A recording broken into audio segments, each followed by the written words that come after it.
producteur Harvey Weinstein. Claude François qui est mort au milieu de C'est le premier jour de l'Euro. Et maintenant, écoutez Yuri Gagarin. Virginie parlait du jubilé de la reine Elisabeth aujourd'hui, 70 ans de règne, c'est un record. Bonjour Élise Dangean. Bonjour Dimitri, bonjour à tous. C'est un long week-end festif qui démarre aujourd'hui en Grande-Bretagne. L'événement passionne aussi chez nous.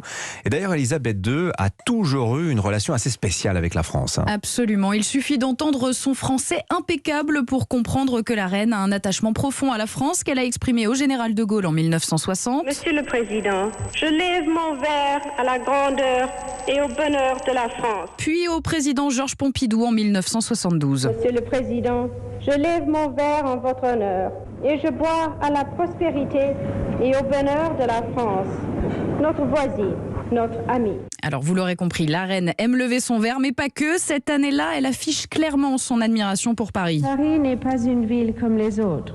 C'est une lumière qui scintille dans les imaginations. Au cours de ce voyage officiel, la reine s'est notamment rendue à Avignon où elle était très attendue. Écoutez la joie des Français qui ont pu l'apercevoir au micro européen de Pierre Douglas. Formidable, formidable. J'aurais jamais cru qu'on puisse l'avoir en Provence, jamais. Elle est sympathique, elle est, passez-moi l'expression, pas chichiteuse.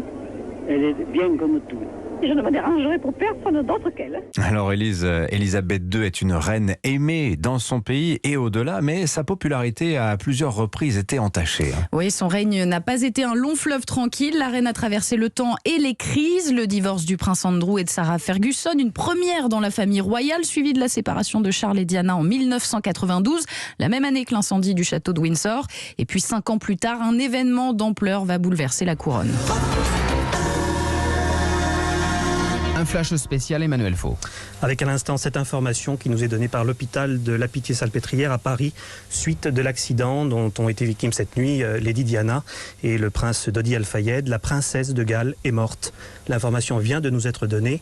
Nous allons avoir des imprécisions bien sûr d'une minute à l'autre avec Alain Delmas notamment qui se trouve à l'hôpital. La reine mettra près d'une semaine à réagir publiquement à la mort de Diana, provoquant la colère du peuple britannique. Ce que j'affirme aujourd'hui en tant que reine et grand-mère, je vous le dis du fond du cœur. Je l'admirais et la respectais pour son énergie et son dévouement pour les autres.